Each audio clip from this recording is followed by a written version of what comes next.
എവിടെങ്കിലുമൊക്കെ ചെന്നുമ്പോൾ ആൾക്കാർ പെട്ടെന്ന് ഒരു ഇരുട്ടത്തിൻ്റെ വാക്കിലൊക്കെ മോഹൻലാൽ അണ്ണോ എന്നൊക്കെ വിളിച്ച് ഒരു പെഗടി എന്നൊക്കെ പറഞ്ഞ് ബാറിലൊക്കെ ചെല്ലുമ്പോൾ അപ്പോൾ ഒരു പെഗൊക്കെ കിട്ടും, രണ്ടാമത്തെ പെഗിന് അടിയും കിട്ടും.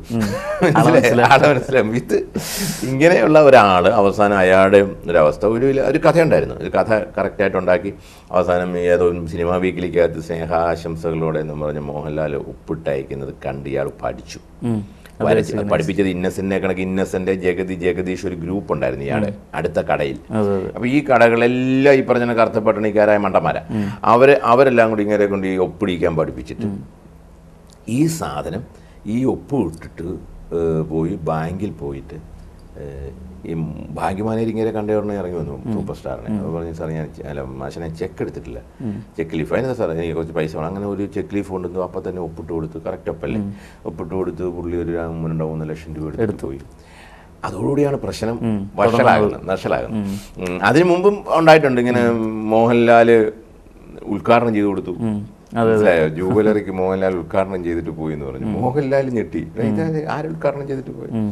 അപ്പോൾ അങ്ങനെ ഒരു രസകരമായ സംഭവം നടന്നുകൊണ്ടിരിക്കുമ്പോഴാണ് ബാങ്ക് മാനേജർ പറയുന്നത്, ആരാണ്ട് ഫ്രണ്ട്സിനോടൊക്കെ കൂടെ വിളിച്ചു പറഞ്ഞു ഇങ്ങനെ അദ്ദേഹം നേരിട്ട് വന്നിരുന്നു കേട്ടോ, ഭയങ്കര സന്തോഷമായി, ഞങ്ങളുടെ സ്റ്റാഫെല്ലാം എഴുന്നേറ്റ് നിന്നിട്ട് ഒന്നും പറയാൻ മേലായിരുന്നു, മനസ്സിലായി, അത്ര ഹാപ്പി ആയിരുന്നു ബാങ്കിൽ. അപ്പോൾ ഇദ്ദേഹത്തിൻ്റെ കൂട്ടുകാരൻ ചോദിച്ചാൽ നീ ഇന്നലെ അവിടെ പോയിരുന്നു ഷൂട്ടിംഗ് സൈറ്റിൽ എന്താ കണ്ടപ്പോൾ ചോദിച്ചു ഒറിജിനൽ ലാലിനോട്. ഞാനങ്ങ് പോയില്ല. ഇയാൾ വിളിച്ചു, ബാങ്കിൽ നിന്ന് കേട്ടപ്പോൾ ഡൗട്ടായി. പറഞ്ഞാൽ അവിടെ കിടന്ന കാശൊക്കെ പോയിട്ടുണ്ട്, കാശെടുത്തിട്ട് പോയി. അപ്പോൾ അവിടുന്ന് സീരിയസ് ആകുന്നത് ഒടുവിൽ ഇയാൾ ഈ ബാർബറെ കണ്ടുപിടിച്ചിട്ട് ഒരു ബ്ലാങ്ക് ചെക്ക് എഴുതി കൊടുക്കുകയാണ്.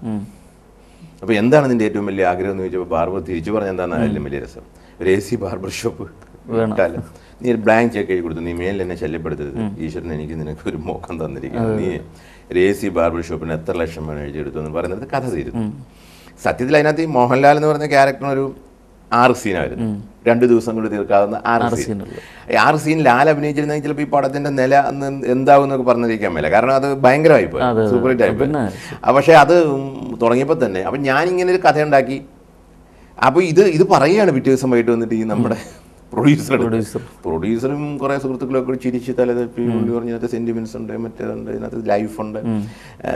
ഞാൻ പറഞ്ഞു ഇപ്പം ഇത് മോഹൻലാലിന് എന്താ പ്രശ്നമാണെന്ന് എനിക്കറിയില്ല സിനിമയാകുമ്പോൾ, പക്ഷെ ഞാൻ ഇതിനകത്ത് മോഹൻലാലിനെ പോസിറ്റീവായിട്ട് എടുത്തിരിക്കുന്നു. പിന്നെ ഒരാളെ പോലിരിക്കുന്ന വേറൊരാളെ വെച്ചിട്ട് പടം എടുക്കണമെങ്കിൽ അയാളോടുള്ള നമ്മുടെ ഒരു ബഹുമാനം തന്നെയാണ്. പണ്ട് ഇതിനകത്ത് ടോൾസ്റ്റോയെ പോലെ അങ്ങനെ ഒരു പടം കണ്ട് ഇംഗ്ലീഷിൽ വന്നിട്ടുണ്ട് ഇരിക്കുന്ന ഒരാളുടെ പടം.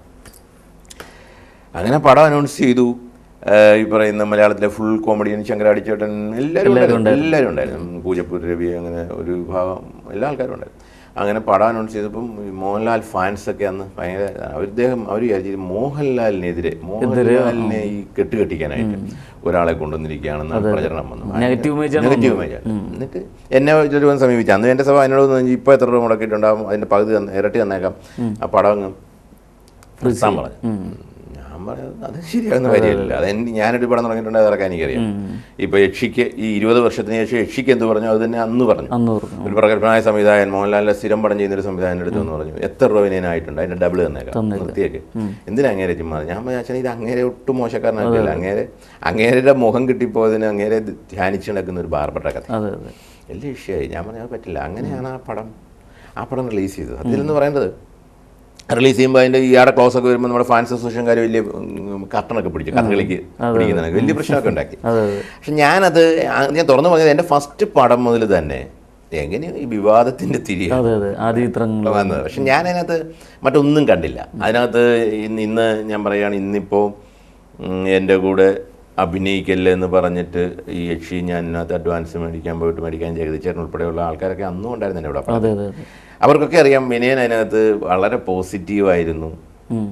വിനയൻ ഒരിക്കലും ഒരാളെ തെജോധം ചെയ്യാനൊന്നുമല്ല. പക്ഷെ നമ്മുടെ മനസ്സിൽ തോന്നുന്നൊരു കഥ, ഞാൻ ഇന്നും ചെറുപ്പക്കാരുടെ മനസ്സിൽ നമ്മളൊന്നും തോന്നാത്ത, അന്ന് 20 വർഷങ്ങൾക്ക് മുമ്പ് അങ്ങനെ ഒരു കുസൃതി എൻ്റെ മനസ്സിൽ തോന്നിയെങ്കിൽ എത്രയോ ഡിഫറൻ്റായിട്ട് കഥകളുമായിട്ട് നടക്കുന്ന ചെറുപ്പക്കാരുണ്ട്. അവർക്ക് സ്വന്തമായിട്ടൊരു സിനിമ ചെയ്യാനായിട്ട് ഒരു അസോസിയേഷൻ്റെ 1 ലക്ഷം രൂപ കൊടുത്തുള്ള മെമ്പർഷിപ്പോ അല്ലെ ഇവരുടെ സാങ്ഷനോ ഇവരുടെ കാലത്തൊട്ട് വന്നിട്ട് ഇവരുടെ മുന്നിൽ സ്ക്രിപ്റ്റ് കൊണ്ട് കൊടുക്കണം എന്നൊക്കെ പറയുന്നതോടൊന്നും എനിക്കൊരു യോജിപ്പില്ല. അപ്പോൾ അങ്ങനെ ഇൻഡിപെൻഡൻ്റ് ആയിട്ട് സിനിമ ചെയ്യാനായിട്ട് ചെറുപ്പക്കാർക്ക് കടന്നു വരാനുള്ളൊരു കവാടം ഉണ്ടാകണമെന്ന് പണ്ട് തൊട്ടേ പറഞ്ഞിട്ടുള്ള ആളാണ് ഞാൻ. അതിപ്പം സാധ്യതമായതിനകത്ത് ഞാൻ വളരെയധികം. അതുപോലെ തന്നെ ഒരാളും സർക്കാർ ജോലി കിട്ടാൻ വേണ്ടി പ്രാർത്ഥിച്ചുകൊണ്ട് നടക്കുന്ന ഒരു കാലഘട്ടമാണ്. ഒരു സർക്കാർ ജോലി കിട്ടിയിട്ട് അത് ഉപേക്ഷിച്ച് കലയിലേക്ക് വന്നു എന്ന് പറയുമ്പോൾ തന്നെ ഞാൻ ആദ്യം സൂചിപ്പിച്ച പോലെ തൻ്റെ ഇടമാണത്. അങ്ങനെ അത്രയും ധൈര്യം ഉണ്ടായിരുന്നു സാറിന്? അത് ഞാൻ പറഞ്ഞല്ലോ, കൊച്ചുനാളിൽ തൊട്ടിട്ട് എൻ്റെ നാട്ടിലെ കുഗ്രാമമായിട്ട് നാടാണ് പുതുക്കരി. ഞാനൊക്കെ ജനിക്കുമ്പോൾ ഞാൻ SSLC പഠിക്കുമ്പോഴാണ് അവിടെ കറണ്ട് വന്നത്. അറിയാമല്ലോ, അത്ര കുഗ്രാമമാണ്. ഇപ്പോഴാണ് അവിടെ റോഡ് വന്നത് അടുത്ത കാലത്ത്. അപ്പം ഞങ്ങൾ പോകുന്ന വള്ളത്തിലാണ്. എൻ്റെ ജീവിതത്തിൽ ആദ്യമായിട്ട് ഞാൻ സിനിമ കാണാൻ പോകുന്നത് പുതുക്കരിയിൽ നിന്ന് വള്ളത്തിൽ കയറി 2.5 മണിക്കൂർ വള്ളത്തിൽ ഊന്നിയിട്ട് അത് എടത്തുവ ബേബി തിയേറ്ററിൽ കൊണ്ടെത്തിക്കുന്നത് ഇപ്പോഴും ഞാൻ ആലോചിക്കുന്നു. ഞങ്ങൾ വള്ളത്തിൽ നിന്ന് ആഹാരമൊക്കെ കഴിച്ചു, വളവരൊക്കെ വെച്ച് ഫിറ്റ് ചെയ്ത വള്ളമാണ്. അപ്പോൾ എൻ്റെ ഒരു 5ാം ക്ലാസ്സിലാണെന്ന് തോന്നുന്നു ഞാൻ ആദ്യമായിട്ട് പോയി പടം കാണുന്നത് ഭാര്യ സിനിമ. ഇന്നും ഓർക്കാതെ ഭയങ്കര അനുഭവമാണ്. ആ സിനിമ കണ്ടിട്ട് തിരിച്ചു വരുമ്പോൾ ഒരു ദിവസമാണ് ഞങ്ങളുടെ കുടുംബത്തിലെല്ലാവരും കൂടി 2 വളവരെയുള്ള വള്ളത്തിൽ പോയിട്ട് ആറ്റിൽ കൂടി ഊന്നിപ്പോയി അവിടെ പോയി കണ്ട് അവിടെ നിന്ന് ചാപ്പാട് വള്ളത്തിലിരുന്ന് കഴിച്ച് ആറ്റിൽ കൈയൊക്കെ കഴുകി ഞങ്ങൾ തിരിച്ചു വരുന്നത് ആ ഒരു അനുഭവമാണ്. അപ്പം അങ്ങനെയുള്ള ഒരു സിനിമയുമായിട്ട് യാതൊരു ബന്ധമില്ലാത്ത ഒരിക്കലും ഞാൻ പറഞ്ഞില്ല, ഞാൻ പണ്ടൊക്കെ പറയുമായിരുന്നു എപ്പോഴും ഇങ്ങനെ അന്ന് സ്ഥിരം എല്ലാത്തിലും കാണും സംവിധാനം കുഞ്ചാക്കോ ഒന്ന് കാണാത്ത ഒരു വാൾ പോസ്റ്റും ഇല്ല. അപ്പോൾ അതിശയോക്തിയല്ല, അത് കണ്ടിട്ട് നമ്മൾ ചോദിച്ചിട്ടുണ്ട് ഈ പടത്തിൻ്റെ സംവിധാനം കുഞ്ചാക്കോ ആരാണ് ചോദിക്കുന്ന ഒരു അവസ്ഥ. അത് അതിശയോക്തിയല്ല, കാരണം അങ്ങനെ സിനിമയെ പറ്റി കൊള്ളൊന്നും അറിയാത്ത കാലഘട്ടത്തിൽ എന്നെങ്കിലും ഈ സിനിമയുടെ ഒരു വഴിയോരത്ത് ഈ സാഗരത്തിൻ്റെ ഒരു തുള്ളിയാകുമെന്ന് പോലും ഞാൻ ചിന്തിച്ചില്ല. പക്ഷെ കലയുണ്ടായിരുന്നു, കവിത എഴുതുമായിരുന്നു കൊച്ചുനാളിൽ തൊട്ട്, നാടകം സ്ഥിരം പണിയായിരുന്നു, നാടകം എഴുതും, സ്കൂളിൽ തന്നെ നാടകം എഴുതും. അങ്ങനെ ഇനിയും ഒരുപാട് ഞെട്ടിക്കുന്ന സത്യങ്ങൾ, നാം എല്ലാം ഭയന്നു പോകുന്ന ഒരുപാട് സത്യങ്ങളുണ്ട്. അത് അടുത്ത എപ്പിസോഡിൽ കാണാം. നിങ്ങൾ കാത്തിരുന്ന് കാണുക.